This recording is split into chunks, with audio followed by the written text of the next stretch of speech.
Okay, so this lecture will probably be the most important lecture of this entire section of Intro to Object-Oriented Programming. This is pretty much the whole idea that is surrounded by object-oriented programming. This is what it means to have an object-oriented language such as Java, and that is classes. Classes.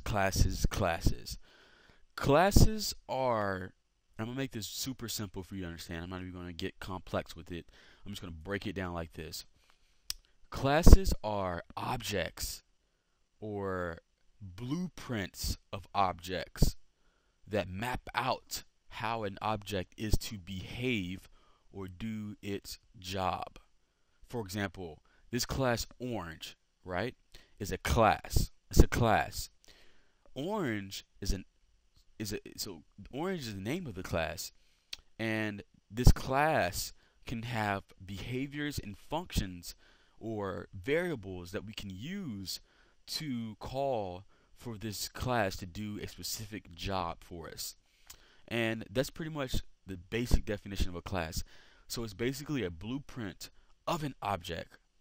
And so the blueprint pretty much outlines what the object is to do and how it is to do its job. So let's go ahead and dive straight into this, and let's go ahead and do some coding, and let's break it down for you guys as simple as possible so you understand it. Okay, so as you see here, we have our class orange, right? We have a class called orange. So let's go ahead and create another class, and to do that, we'll simply right click, we'll go to new, and we'll go to a new class. And we're going to name this class apples. Name it apples. Alright, so now we have a new class called apples. And we want this class to do things. We want it to do something. We want it to give us some, actions. So the first thing we'll do is, for class apples, let's give it a method, or let's give it a method to calculate the price of the total of apples purchased, right? So so whoever is using this program is going to purchase some apples for 50 cents a piece, and this method is just going to calculate what the value is. So let's go ahead and use a value returning method. So we go ahead and do public, and because we want, and so what public means is, it means that we want another class outside of apples. Like, for example, we want oranges to be able to access this method inside of apples when it calls it. If we were to set this to private, now orange can't see this method inside of apples. So we need to set it to public. So public, and we're going to use a float here because we need cents or decimal places. So we're going to do public float, and we'll do calc cost, so which basically means calculate cost. So let's go ahead and do let's do int total apples, and we already know the price, so we don't need that variable. We can actually, let's go ahead and create a variable here, and let's create an integer variable, a float variable. And let's call it price, and we're going to set it equal to 0.50. Okay, actually let's make that a double, because we just want decimal places. We don't need to have it super specific. Alright, so we have our variable there, which is called price. Let's make that private, because we don't need oranges to be able to have access to that variable, because we don't want oranges to be able to change or manipulate that variable. So let's go ahead and just change it to private. And now what we can do is, let's go ahead and calculate the cost. So we'll do we'll do float cost equals, and it'll be simple. We just multiply price times total apples. Alright, so there we go.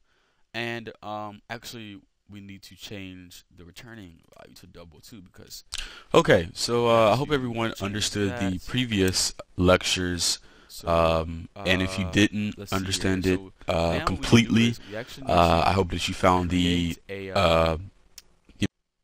need to change the total apples to a double. We could do some. We could actually do typecasting, but let's leave this int, and let's go ahead and change this to a double also because we could use a float, but if we use a float, it would need an F here, which means that it'd be more really accurate. And in terms of money, we only need 2 decimal places because, as we know, cents only works, to the second or to the 100th decimal place. So let's go ahead. So we have our method calc cost. We're passing it the total apples parameters that we need, and we have our price variable here, which is 50 cents per apple. And so now we're going to calculate the total cost by multiplying the price times the total apples, and we're going to simply return the cost because we want this method to return whatever it calculates as the cost to the calling class. So now what we can do is we can go back to our orange class and we can create a instance. And what I mean by instance is basically we create an object based from the apples class. And how we do that is we simply just do apples. We can just call it apples. So it can be less confusing. We do apples. We'll just call it apples. Apples. So what this is doing is just telling the computer, saying, "Hey, computer, go get the class apples and make a object from that class named apples," which is the name of the object here is apples, which matches the class apples, and I want you to create a new instance of it. So we'll do new apples, and because we don't have a constructor, we'll just simply leave it as we'll just leave the parentheses there, and erase my A. Okay, cool. So as you see here, now we have a new instance of the apples class. This is our apples class. And if you hover over this, you'll see that it says, you'll have com.test variables apples, which is our class here. So now we have a new object type based from our own class that we created called apples. And now we have access to the public double calc cost method that you'll see here. So let's go ahead and call that method. So let's go ahead and do int cost equals apples, and just you do the operator, the member selection with the period is a member selector, so you do period. As you see here, bingo, we have our calc cost method that we created in the class. So let's go ahead and click that, and let's go ahead and give it we'll do 10 apples. So we're purchasing 10 apples, and let's see here, what are we missing? We got a little error. Oh, so we have to change this to double because it's returning a double. So this needs to be a double because of the decimal places. So there we are. We have apples.calc cost, and we're passing it a parameter of 10. And we're setting that whatever this method returns from the apples class, whatever it returns, we're going to set it equal to cost, the cost variable that we just created here. So let's go ahead and do a print line to get our information and see our calculations. Out print line. My type is horrible today. Print line. Alright, cool. And we can do total cost is space plus cost. Alrighty, so let's go ahead and run this and let's see what happens. There you go. The total cost is $5, and if you want to, we can just add a simple dollar sign there to make it more easier for the user. So there we go. Total cost is 5.0, which is $5.